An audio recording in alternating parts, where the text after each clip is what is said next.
Ese wari uzi ko tujya twibeshya ku marangamutima y'abandi? Nawe se wari uzi ko ujya wibeshya ko umuntu agukunda kandi atagukunda? Rimwe na rimwe hari igihe twibwira ko abo dukundana nabo badukunda, cyangwa twibwira ko abo dukunda aribo badukunda, ariko iba akenshi usanga bihabanye.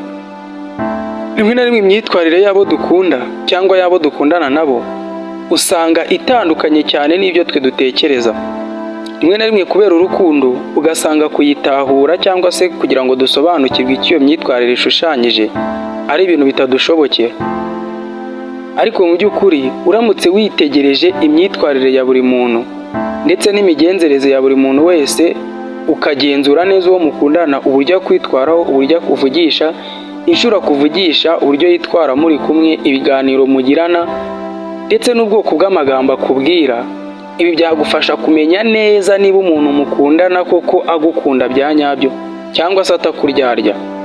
Ariko iyo bitabaye ibyo, usanga rimwe na rimwe habayeho break up at the end, kandi ibyo ngibyo nibyo usanga habayeho inkovu z'imitima, ugasanga benshi barashenjaguritse cyangwa se ntibagishaka gusubira mu rukundo kubera inkundo bigeze banyuramo mu buryo bwa buhumyi.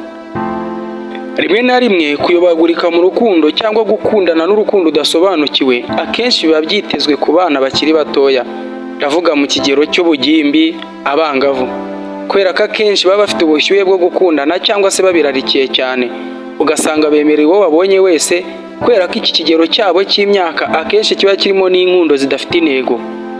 Ariko biragatsindwa kugira ngo umuntu mukuru nkawe uri kumva iki kiganiro cyangwa se umuntu usobanutse nkawe, nawe usange warahuye n'iki kibazo cyangwa ukiri mu rukundo nk'uru nguru, urukundo navuga rwa buhumyi cyangwa se kudasobanukirwa uwo mukunda bitewe no kubura experience ku bijyanye n'urukundo cyangwa se n'ibimenyetso bishobora kugusobanurira umuntu ugukunda bya nyabyo. Haracyariho Reba Umwindaji. Wumve neza iki kiganiro nta na kamwe usimbutse kugira ngo usobanukirwe. Nta gushidikanya uwo mugabo muri kumwe cyangwa se umusore nta gukunda niba akora ibi bintu birindwi. Ubundi mu mibanire urukundo rwerekanirwa kenshi mu bikorwa kuruta amagambo. Ibura ry'urukundo rishobora no kugaragazwa n'uburyo umuntu yitwara. Iyo umugabo atagukunda, ibikorwa bye no guhitamo bishobora kuvuga cyane kuruta amagambo. Ni ngombwa kumenya ibi bimenyetso kugira ngo wumve aho uhagaze mu mibanire yawe nawe. Hano ngiye kukugezaho cyangwa se reka tuganire ku myitwarire irindwi isanzwe kandi ishobora kwerekana ko umugabo adafite urukundo, ubwitange ndetse n'umurava kuri wowe.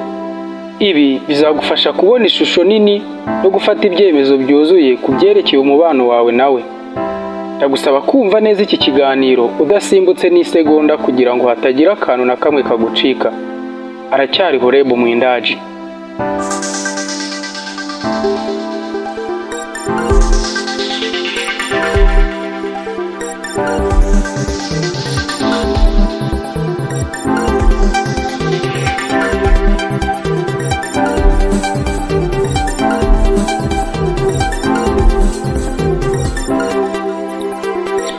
Niba umugabo muri kumwe cyangwa se umusore atagukunda, icya mbere mu myitwarire ye imuranga izakwereka ko umugabo muri kumwe atagukunda ni ukubura communication. Iyo umugabo atagukunda, kimwe mu bimenyetso bya mbere ni igitonyanga cya communication mugirana. Kuvugana nawe bitangira kugenda bicika intege. Ntashobora kohereza ubutumwa cyangwa guhamagara kenshi nk'uko yari asanzwe abikora, kandi iyo abikoze ubutumwa bwe bushobora kuba bugufi kandi bukabura uburyohe. Ni ukuvuga akakwandikira utuntu dusanzwe turi aho. Niba ubona ko buri gihe ari wowe utangiza ibiganiro kandi nta n'imbaraga byibura nke zituruka ku ruhande rwe kugira ngo mukomeze umubano no kuvugana, ibi bishobora kuba ikimenyetso cy'uko ibyiyumvo byiwe byahindutse. Ikindi kandi, uyu mugabo yirinda kumarana nawe umwanya munini. Umugabo ugukunda kenshi aba ashaka kumarana nawe umwanya. Ubundi akenshi umugabo ugukunda aba ashaka kumarana umwanya nawe, ariko iyo byageze ku rwego aba atagishaka kumarana nawe akanya, akubwira ngo ari kwihuta, afite izindi gahunda, dia hita umenya ko urukundo rwamaze kugenda ruyoyoka. Ikindi kandi uyu mugabo azarangwa nuko nta gahunda z'ahazaza ajya akubwira. Ubundi akenshi umugabo uri mu rukundo abona umukunzi we muri gahunda z'ejo hazaza. Niba yirinze kuganira cyangwa gukorana nawe gahunda z'igihe kirekire, bishobora kuba ikimenyetso cyo kukuburira. Ibi bishobora kubamo ikintu cyose cy'ubuzima, uhereye mu gutegura iminsi mikuru muri hamwe no kuganira ku bintu bikomeye by'ubuzima. Kuba adashaka gutekereza ahazaza hawe nawe bishobora kwerekana kukuburira ubushake ku buryo bukomeye. Ikimenyetso cya kane kizaranga umugabo utagukunda, ntafungukira kukubwira ku buzima bwe.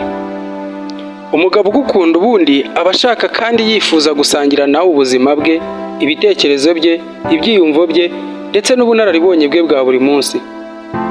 Ariko niba bigira ibanga cyangwa akaguhagarika mu bice by'ingenzi by'ubuzima bwe, bishobora kuvuga ko atumva ko ari hafi cyangwa ngo ahuze nawe.